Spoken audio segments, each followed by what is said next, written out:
So guys, welcome this evening.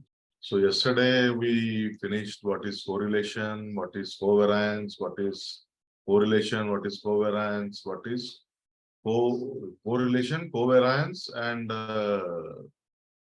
correlation, variance, covariance, and correlation. These things yesterday we detailed in lot detail. So I'm not sharing once again. So maybe I will share video and then you can have a look at video. Yesterday, I told you to have some research on expected value. What is EX, how it is calculated, and what is the business significance of it if you have done good. If you are not done, do it today. It is an important thing. So, in short, I will repeat the formula. So, you can see that covariance, as we discussed yesterday, it varies between -1 and 1. Covariance coefficient, correlation coefficient. Correlation coefficient varies between -1 and 1. And covariance varies between -infinity to +infinity. And variance is always a positive number. It varies from 0 to infinity. Variance is for one variable. Covariance and correlation are for two variables. And I told correlation doesn't mean causation. If X is increasing, Y is increasing, it doesn't mean that X is causing increase in Y. There may be some other factor. There may be some other reason. So X may cause increase in Y or decrease in Y, or X may not cause increase in Y and decrease in Y. There may be some other reason. Third factor through which they are related. In both the cases, we measure covariance and correlation. Okay, so causation relationship is not there when we measure. So we go next, and today we measure. Today we do one more important. It's like for Gujarati boys, it is very important because it is used in finance. This particular coefficient. I'll tell you how it is used. So this is called coefficient of variation. See, we studied variance, covariance, and correlation. Three things. And now it is coefficient of variation. Very, very kind of jumbling and confusing terms. So remember, this is coefficient of variation. It is very simple concept. There is a column, height of 150 people we measured. And so if suppose the height of 150 adult I measure and enter in a column, Excel sheet. So in that Excel sheet, there will be 150 entries. Okay, so that is our data science variable. Data science variable is height of adults. That is the name of our data science variable. And if I measure 150 adult height, means there will be 150 entries in our Excel sheet. So our variable is containing 150 different values. So if you know how to calculate standard deviation. Just by using a simple formula in Excel sheet, you can calculate standard deviation. Mean also, just add up everything, divide by 150, you will get the mean height. So you calculate first the standard deviation of that column. Standard deviation always works with only one variable. So calculate standard deviation of that column and divide by the mean. And calculate the mean. Standard deviation divided by the mean is called coefficient of variation. It's a very, very simple formula. Calculate standard deviation divided by mean of the same column. So standard deviation sigma divided by mu, or sigma divided by mu is nothing but your coefficient of variation. So why we measure it? In statistics, if we are doing it, and if we are doing it in data science or business analytics, that means it has some physical significance. It has some business significance. Now, in economic research also, in economics, this is very important coefficient. So coefficient of variance in economics, how it is defined? Volatility. Volatility means how much is your share price volatility, up, down, up, down, up, down, volatility. So volatility is nothing but the spread of the data. So that spread of the data is measured by standard deviation. So volatility divided by expected return. So this is how we define coefficient of variation in finance. Volatility of the share price divided by expected returns. How much are expected returns into 100? So that is how we define it in economic research. For now, don't think much. I'll give you one example how it is applicable in your financial research and economical research, and we'll see one numerical example. So once again, these are the formulas like coefficient of variance. If it is a sample, then sample standard deviation as divided by x bar. X bar is nothing but the mean of the sample. If it is for a population, sigma by mu. Sigma is nothing but standard deviation of population divided by mu. Mu is nothing but mean of the population. So same formulas I have repeated for standard sample and population. Nothing, not much difficult. So now we'll see one numerical example here. So I will take you to one numerical example, and then that will cause you a little more interest in this coefficient, why we study it. See, it is very simple. Now I have a data column. I found that data source A, like share price A, suppose for share price of Reliance. So that is I call A. So A, like the mean of the share price I measured for past 15 days. Mean is 60, standard deviation is 10. I put all the past 15 days means 14 days values in an Excel sheet, calculate the mean, it is 60, standard deviation is 10. Now second share is Tata Motors, and Tata Motors again 14 values, 2 weeks share I take, enter in Excel sheet, measure mean, it is 50, standard deviation is 7.5. Now, why I am doing this? Why I am doing this is the question, right? Then what I do, coefficient of variance I calculate for Reliance, that is A. So A means mean divided by standard deviation, right? So mean divided by standard deviation or standard deviation divided by? It is standard deviation divided by mean. And how come it is taken? This formula is wrong here, guys. It should be mean divided by standard deviation. So mean divided by standard deviation means it should be 10 by 60, I think. 10 by 60. And 50 by 75. It is measuring reverse actually. So in this formula, it is measuring reverse, not a problem. So it is doing, instead of standard deviation divided by mean, it is he is doing mean divided by standard deviation. Reverse of that is calculating. So let us, for this example, let us do that thing, mean divided by standard deviation. So I do mean divided by standard deviation 60 by 10 into 100, I am getting 600%. And coefficient of variation, I am getting B. B means Tata Motors shares. I divide mean divided by standard deviation. I get into 100 means I get 667. Now where should I invest? I have two cases.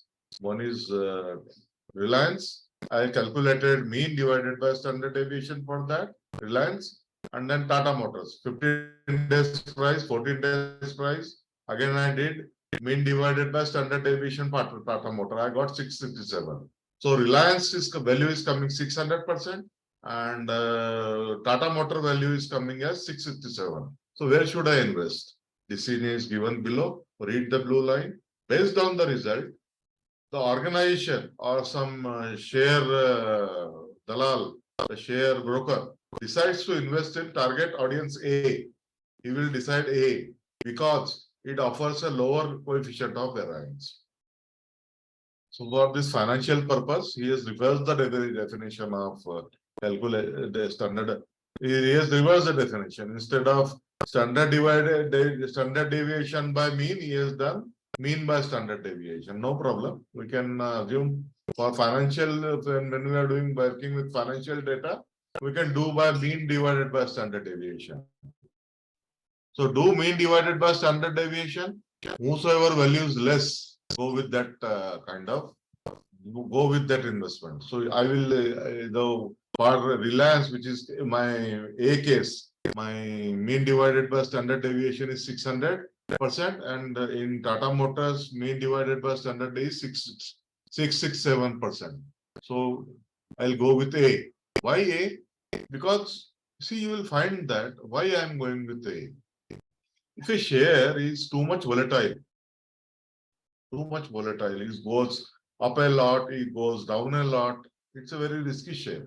Why people invest in Reliance? Why people invest in Tata Motors? Why people invest in Persistent Systems? Why people invest in Infosys? Because their share prices are generally movement is there, but it is not say 30% up in 1 week, 40% down in another week. Not such a violent movement. 3-4% up, down, up, down, up, down. It plays. Maybe it will go up 5, 6, 7%. It is a stable share. Prices are stable. So people want to always for security, for safety, people want to invest in stable securities. So now here, what is this mean divided by standard deviation? It gives me a measure of volatility of the share. Around the mean, how much mean divided by standard deviation mean? What is the ratio of mean to standard deviation? So it is directly giving a measure of volatility. If this ratio is less, means it is a stable share. So I want to invest in that. That's how it is used in finance. Sir, if you do opposite, then I mean 10 divided by 60 and 7.5. Then you have to go reverse. You have to see which one is more. So in that case, I mean Reliance is coming as no. Still Reliance will be there, but your measure will be reverse. That's why I'm telling. Don't confuse yourself. Okay. Don't. This is not something you should stress your mind with. If you are working with financial data, you do mean divided by standard deviation, and whichever is less, you take it. But if you are doing the reverse, you have to see which is more. Yes. So in that case, Reliance will again come more. Yes, sir. So again, you will go for. If you have reversed the formula, then your measure also will reverse, right? Correct, sir. But you don't confuse yourself. Just do mean divided by standard deviation. Whichever value is less, go for that. Sure, sir. Got it, sir? So this is very much important for investments and those kind of things. So direct use of statistics, simple statistics we are taking. What we are doing, calculating mean and standard deviation, right? So it is not it's a very simple statistic. 9th class students are taught this kind of statistics. So, but that is also useful in finance. See, we can calculate coefficient of variation, and we can decide our financial decision based on that. Very simple statistics. So now, standard deviation and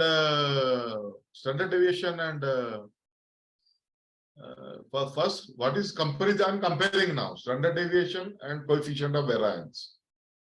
So coefficient of variance, you see, it is a ratio of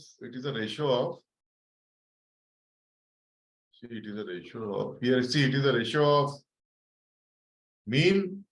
It is the ratio of standard deviation divided by mean or reverse, whatever. So we'll see it has no unit, because mean also is measured in some units. So if it is a height or if it is in stock price, mean also will be in dollar and standard deviation also will be in dollar. So dollar upon dollar will they cancel out. So it is not having any unit. Standard deviation is having unit. Standard deviation will have unit, dollar. But standard deviation divided by mean, so dollar divided by dollar, no unit. It's a simple ratio. It's a simple ratio. So in one data set, suppose I am measuring my stock prices in dollars, and other variable I am measuring Indian stock in rupees. You need not, and you want to compare them. You cannot compare using standard deviation. Suppose I measure Reliance stock in rupees, and I take say Apple stock which is in dollars. It is not sold in India, right? So Apple stock value will be in dollar. Reliance stock value will be in rupees. You want to compare. Where should I invest? Then you should go for standard of. You cannot compare with standard deviation, right? If to measure volatility, if you go for standard deviation, one standard deviation will be in dollars, another will be in rupees. You cannot compare them. It is not apple to apple comparison. Okay. But if you measure both coefficient of variance for both, coefficient for variance for Apple stock and coefficient of variance for Reliance stock, which is in INR, you can compare them because both are unitless. And still there you can decide which stock is more volatile and in which stock I should invest. Even if both are in different units, you can decide in which stock I should invest. You need not convert dollar into INR. If you want to compare with standard deviation, you have to first convert dollar stock into INR, and then INR Apple stock, then INR Reliance stock you have to compare. But with coefficient of variance, you need not even convert. Measure coefficient of variance for Apple stock in dollars and measure the coefficient of variance for Reliance stock in rupees. Both you can compare because it is unitless. Still, you can decide on. So that is the advantage of standard deviation and coefficient of variance. Standard deviation, if you want to compare spread or volatility of two variables, they should be in same units. But in coefficient of variance, they need not be in same units. Still, you can compare because coefficient of variance is unitless. Guys, got it? So that is the advantage of coefficient of variance. So I'm here. More than that, I think you need not. There are a lot of things here I have listed here, which are for academic importance. But main advantage of coefficient of variance I already told. Different units. You are having two variables. You want to compare the volatility. You can compare.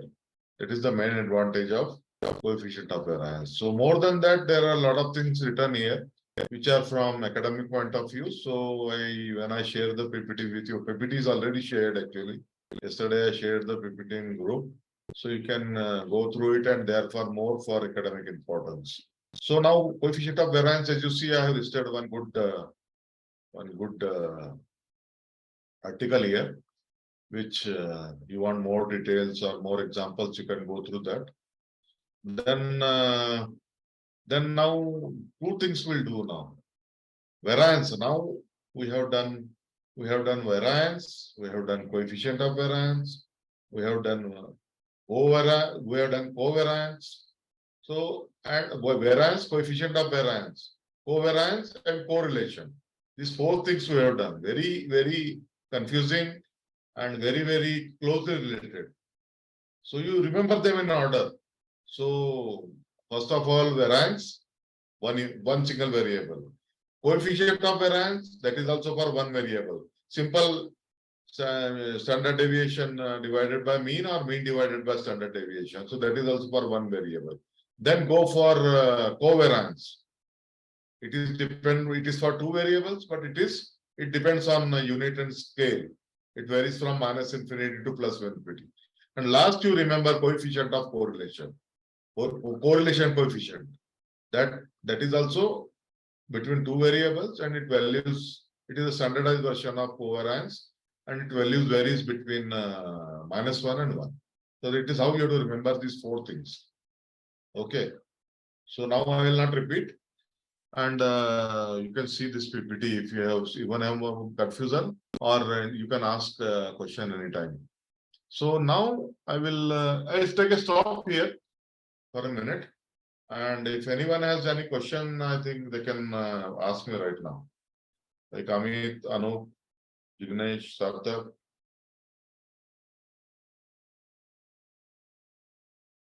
And Sarthak, thanks for sharing that three variable correlation and all. It was good one. But generally it is not used. Generally it is not taught actually. It's kind of, you can say, it's also statistics, but you can say it's advanced statistics. Generally it is not taught in colleges. Okay, guys. So any questions, please? Anup, any questions here?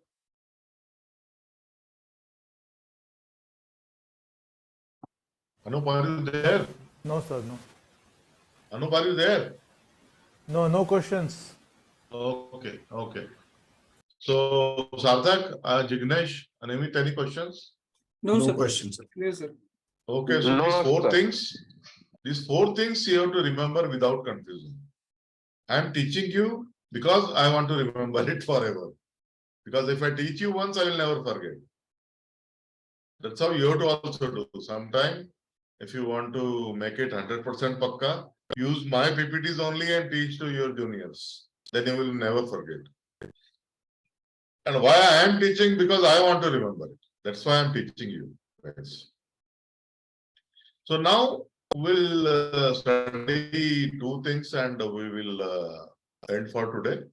One is variance. Now I am coming to variance. Don't get confused. Variance is for a single variable, and that is the first thing we have learned in our statistics. Variance. Variance, if you take square root of variance, it is standard deviation. So simple variance one we are taking, which is applicable for only one variable. Variance is always positive. It varies between 0 to infinity. It can never be negative. Variance. Standard deviation also, and variance as a unit. Suppose height is measured in centimeter, and height column, suppose we are taking variance, its unit will be centimeter square. And if we are taking square root of it, standard deviation, the unit will be centimeter. So variance as a unit, centimeter square, because it is squared always.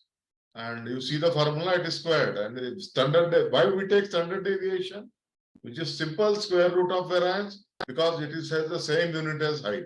So height is measured in centimeter, standard deviation also is in centimeter. So more like if you are given variance, it doesn't make much sense because its unit is centimeter square.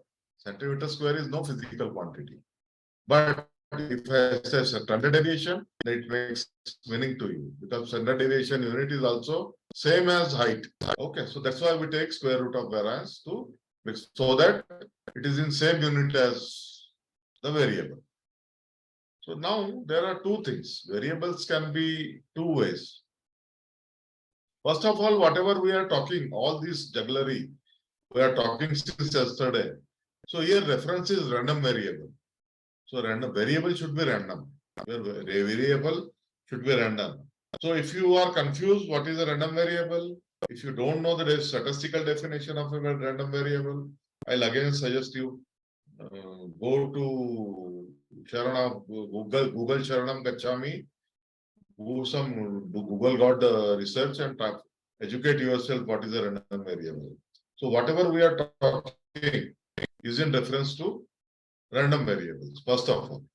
Now there are two kind of variables. One is discrete variable. Discrete variable means between 1 to 10. I have only 10 discrete variables. 1, 2, 3, 4, 5, 6, 7, 8, 9, 10. Only 10 values. So 10 discrete variable. But if I say continuous variable, so I can have 10.1, 1.1, 2.1, 2.111, 2.11111. Like that, I can have infinite value. Then 3.1, 3.111, 3.5, 3.4, 3.9, 3.81, 3.812. So continuous number means decimal points. So between 1 and 10, I can have infinite continuous number. And between 1 to 10, I can have only 10 discrete variable, discrete numbers. So here we are talking about now two things. One is discrete and one is continuous. So first of all, we are talking about the simple thing variance, which is for a single variable, and how to calculate variance for a discrete variable. Then we'll talk about how to calculate variance for a continuous number. So continuous number means their integral will come. So I'll just quickly show you. And if you are interested, you can you need to learn a little bit of integral for that. I'll not take you into deep. I'll just show you how it is calculated, and then rest of that will be 12th class integral calculus, which I will not explain. Okay. So first, where our topic is how variance in discrete variables, discrete distribution, how to calculate variance. Distribution you are aware. So distribution is discrete. So I will suggest you do some more research, like some Google research on what is a discrete variable and what is a continuous variable. Sorry, discrete distribution and what is a continuous distribution. This also we have done in our lecture 2, lecture 3, those kind of lectures. Today is, I think, 27th lecture we are in. So lecture 2, lecture 3, those kind of things we have discussed. So you educate yourself about discrete number and continuous number. Then you educate yourself about what is a discrete distribution and what is a continuous distribution. So now we are calculating variance in the case of a discrete distribution. I will not take you much into the jugglery and finance. I'll take you straight away. I will take you to the numerical example. That's where we'll see the formula also. Okay. So is this visible, guys? Is this visible to you? Yes, sir. So okay. So now discrete numbers. No? So we are talking about discrete numbers. So we have this table given. In the exam, suppose it is coming. So this table will be given to you. Table X is 0, 1, 2, 3. Only 4 values. 4 discrete values. At X equal to 0, probability of something is 0.1. At X equal to 1, probability of again same thing is 0.2. At X equal to 3, X equal to 2, probability is 0.4. And at X equal to 3, this is probability is 0.3. This is how a discrete distribution is defined. We have some discrete numbers, and for each of those numbers, we have probabilities, associated probability. So this X value you will plot on X-axis, and this probability you will plot on Y-axis. You know that distribution, how to plot it. So it's a discrete distribution because we have discrete numbers and discrete probabilities. So now how to calculate variance in this case? So suppose if I give you simple X equal to 0, 1, 2, 3 up to 100, 200, you will put X in Excel sheet and just apply using formula, you can calculate the variance. But here I am giving you probability also along with that. So that makes your problem a bit difficult. So we are talking about distributions here. So see the formula. Here itself I am giving you formula. See, the formula is very simple. Variance of X, see this is the formula which is highlighted. Variance of X, variance is equal to X minus mu whole square. X means X will take first time 0, 1, 2, 3. X minus mu means mean. Mean means 0 plus 1 plus 2 plus 3 divided by 4. That will be mean, right? So that will be mean. Mu means mean. 1 plus 0 plus 1 plus 2 plus 3 divided by 4. And X equal to X means at X equal to 0 it is 0.1, at X equal to 1 it is 0.2, at X equal to 2 it is 0.4, at X equal to 3 it is 0.3. That is what is the probability value. So one by one we have to calculate this and sum up. So see here what I have done. Here first mu. How much is the mu? Mu is they have calculated mu in a little different way. So they have multiplied this number with the probability. So this multiplication of that with the probability is nothing but your expected value. That's why yesterday I told you to educate yourself with expected value. So expected value also is nothing but it is mu, the mean and expected value. So when both number and expected probability is given, expected value is just multiplication of both. So here, first expected value is 0 into 0.1. Second expected value is C1, probability 0.2. So 1 into 0.2. Third is second into 0.4, second into 0.4, second into 0.4, and 3 into 0.3. So four expected values I have calculated E0, E1, E2, E3.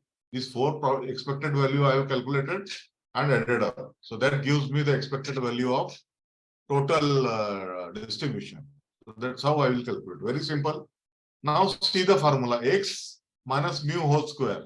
So see my expected value is 1.9. That is nothing but in layman's language it is called mean only. So expected value and mean are one and the same thing. So 0 minus 1.9 whole square into 0.1. See the formula. X minus mu whole square into probability. So 0 minus 1.9 whole square into 0.1. Then same thing. 0, 1. It is second number is 1, right? 1 minus mean whole square divided by into 0.2 is the probability associated. 2 minus 1.9 divided by whole into 0.4 is the probability associated. Third is number is 3. 3 mean is 1.9. So 3 minus 1.9 whole square into 0.3. So variance is very simple, 0.8. If a simple discrete distribution is given to you, this is how you calculate your variance. Very simple. If you think that formula is very difficult, don't look at formula at all. You just see how it is calculated, so how simple it is.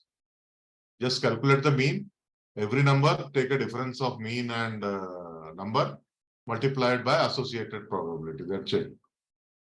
So that's how you calculate variance. Okay. And there is one more method which I want to show you. Like one more formula here.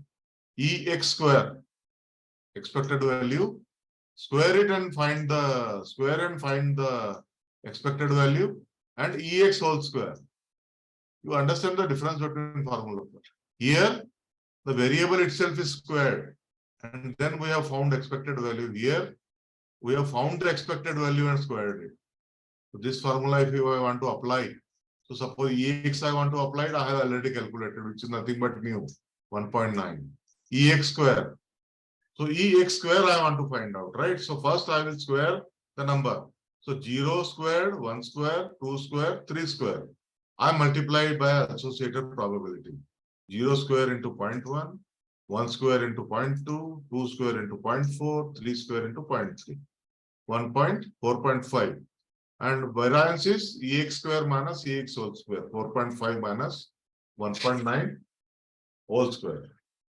That's how I'm saying getting same answer, 1.9.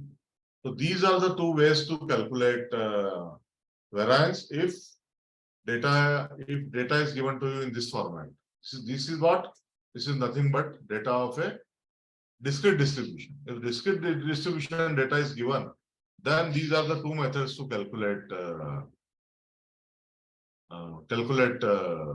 your variance.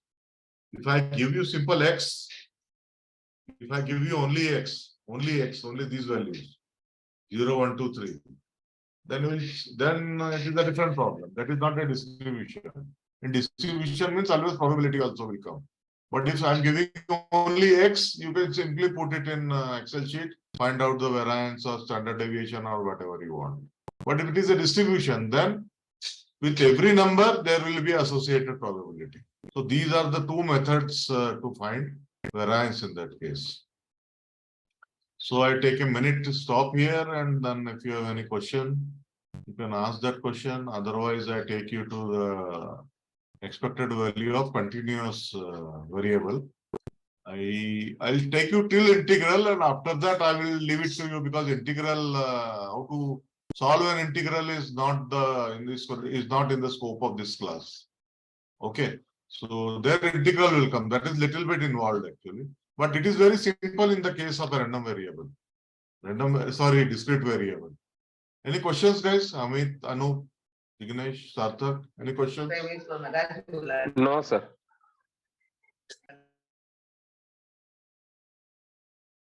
Jignesh bhai, is it really understood or all bouncer?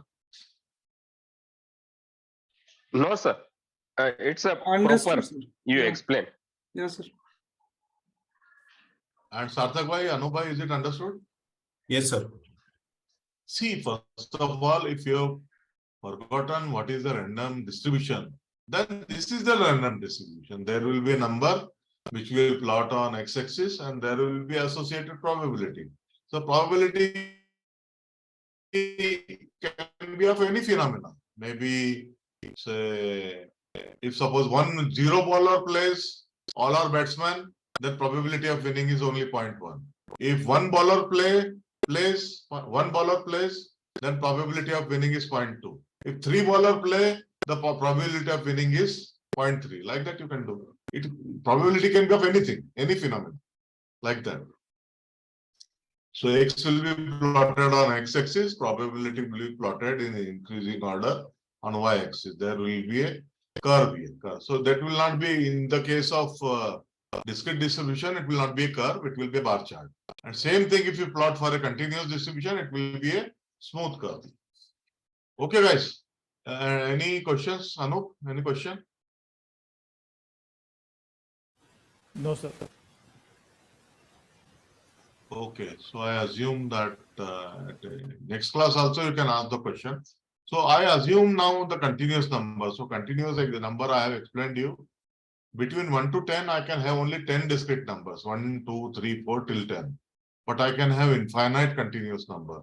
1.1, 1.22, 1.33, 2.2, and decimal. Any number of decimal points I can have. So infinite continuous number may be there. So in that case, how to plot it? How to see probability? So once again, it is also not that difficult. I'll not take you through formula. I'll take you straight through the numerical example, because formula you may get confused. See, now when you have continuous number, I cannot give you in the form of a table, because there are finite numbers. I can represent them in a table 1, 2, 3, 4, 5, 10 in a table format. But when I have infinite numbers, I cannot present, say, infinite number between 1 and 10. How will I represent them? I cannot give you in a tabular format, right? Because it is impossible to list each and every value. So I list in the form, always a continuous number is expressed in the form of a function. So see here, function is 1 upon x cube. Very simple function. X cube, 1 upon x cube.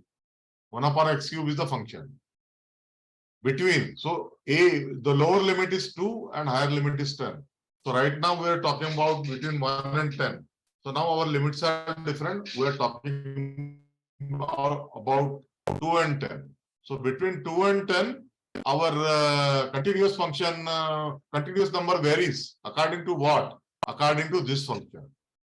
So 1 upon x cube. So first, if I have to calculate it 2, it will be 1 upon 2 cube. So 1 upon 8. If I have to calculate it 1 or 10, it will be 1 upon 10 cube, means 1 upon 1000. If I have to calculate it 5, 1 upon 5000 means 1 upon 125. Like that, I'll calculate. X value is varying between 2 to 10, and I have to put here in this formula to see what is the value. That's how it varies. Then, first of all, let us see for a continuous number like this. So this is a, suppose this is a continuous number which is in front of you. Function is 1 upon x cube. Lower limit is 2, higher limit is 10. Okay, so that is how data is given, basic data. Now you have to calculate, this is a distribution, right? So this is your distribution. So how to calculate mean or expected value for that? So expected value formula Ex is nothing but minus infinity to plus infinity x into fx dx. Fx is nothing but your function. X is nothing but your limit. Fx dx.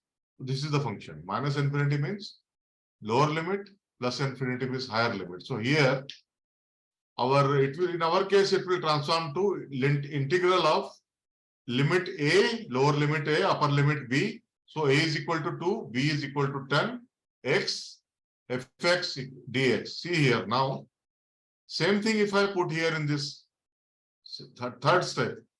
Third step if I put, see here, mu equal to ex, integral of 2 to 10, x is nothing but your x, fx is nothing but 1 upon x cube into dx. So x is up, x cube is down, so it will be 1 upon x square. So it will be reduced to integral of 2 to 10, 1 upon x square dx. Very simple integral. It is a very basic integral of 12th class. If you solve it, you will get 2 upon 5. I'm not going into how to solve it, but it's a very basic integral of 12th class. First do the integration and then put the limit of x. And then put the value of 10 and then minus 2. If you solve this integral, the value will be 2.5. So mu means your expected value. Expected value and mu is 2.5. 2 by 5. Now you have to see variance x. Variance x, you have to calculate. The formula is, see the right hand side, sigma square. Sigma square means it is variance. Sigma square is equal to limit of integral limit a to b, x minus mu whole square into fx dx. X, so x will be x. Mu you have just calculated. How much mu you have calculated? 2 by 5. So mu will be 2.5. Fx is nothing but 1 upon x cube. See here. So x, so see here the integral Vx equal to third line. Vx equal to integral of 2 to 10, x minus 2 by 5 whole square into fx. Fx is nothing but your 1 upon x cube into dx. If you solve this particular, so this is again a small, little more, is little complicated integral. And then if you solve it with limits, you can solve it very easily. I'm not going into how it is solved. So if you solve it properly, then you will get your standard deviation as 1.309. And sorry, variance, sigma square means variance as 1.309. And standard deviation is nothing but root of variance. So root of 1.309 is nothing but 1.144. So only thing I have not taught you here is how to solve an integral. So that's where you have to see your 12th class integral calculus. And there are two formulas to remember here. One is how to calculate the expected value. So expected value, this formula in the, see in the top row you see expected value in the top row. Expected value mu equal to Ex equal to integral of a to b x into fx into dx. This is one formula to calculate expected value. Expected value is nothing but your mu. It is mu means your mean. And then second formula is again I am giving you on the top. See here. Right hand side here, right hand side of the arrow, sigma square means variance. Variance equal to integral a to b x. X is your variable, mu is nothing but your expected value, whole square, fx ds. Fx is nothing but whatever function is given. So in our case, fx is nothing but 1 upon x cube. So these are the two formulas you have to remember in the case of a continuous variable, and in case if it is a discrete number, then it is damn simple here. Same formula is same. First calculate mu and then x minus mu whole square into probability. Do for all the cells. There are 4 cells here, right? 0, 1, 2, 3, 4. Do for all the cells and sum up to get the variance. Both one and see for discrete also formula is same, and for continuous also formula is same. But in formula instead of summation you have integral. Actually this you are doing sigma here, right? So mathematical equivalent of sigma for continuous number is nothing but the function integral function. So that's how it is calculated. So that's where I want to end today's class, and I want to give you one chance to ask your question. See, formulas are all given here, but I have not confused you with formulas because formula will not help you. See, all formulas given here. So all formulas are given here. All formulas are given here. So formulas are not important. You should know how to solve a problem. That is more important. So see, one example is given here, which I have shown here for discrete variable, and for continuous, the example is given here. So all that is already shared with you guys yesterday. You can have a school look, and then regression is there. So regression, I don't want to teach today. I'll take it in the last class of our course, regression. And we may not learn regression. It is not sure that I'll take this class because regression is very kind of advanced statistics and it may be out of scope for this class. So regression I may not take. But we have nicely done variance, coefficient of variance, then covariance, then coefficient of correlation. All this we have nicely done. Then I have taught you how to calculate variance for a discrete number, variance for a discrete distribution, and variance for a continuous distribution. If you have not understood, if it is overwhelming, it is okay for now. If it is difficult, it is okay. That means your mind is ready to receive it. If you are feeling it difficult, means right now your mind is able to, first only one run you are not able to receive. So only you have to help yourself is, you have to go through this example at home. Once you have free time, you have to go through this example to learn how to calculate for discrete distribution and how to calculate variance for a continuous distribution. So you have to help yourself, guys. Unless you do self-study, you will not be helping yourself. I cannot teach everything. I cannot open your mind and put like something and it is done. It is not like that. Self-study is always important. And we have done one more numerical example, which is nothing but how to calculate covariance. Covariance, we have solved it in the class. So this also you have to look at. And then simple thing I want to tell you.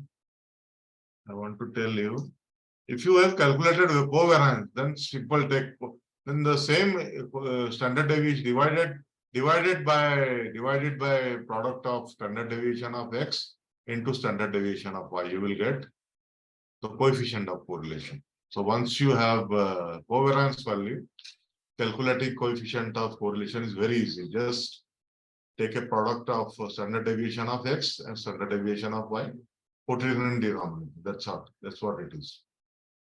So that's it, guys. So pretty much it. The next what I want to teach you is something more interesting.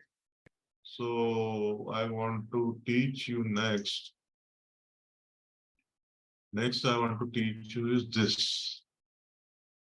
My statistics course, my presentations. And that will be our last two lectures, guys.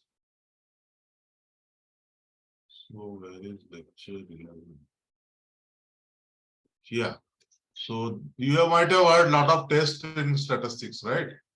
T-test, P-test, F-test, chi-square test. So a lot of this tests keep bugging your mind. You don't know what they are. Once for all, study them or in great detail, so that they are friend for you forever. They will be forever your friend. Otherwise, in your life, full your life, you will have chi-square. What is it? We don't know. For P-test, you don't know. Then what is F-test? You don't know. All these tests, once for all, learn in great detail and put in your mind. Then everything, whenever anything, anybody talks about this test, you know that I have studied it. Okay. So that's why we'll study all these tests in next two lectures. And so that's it, guys.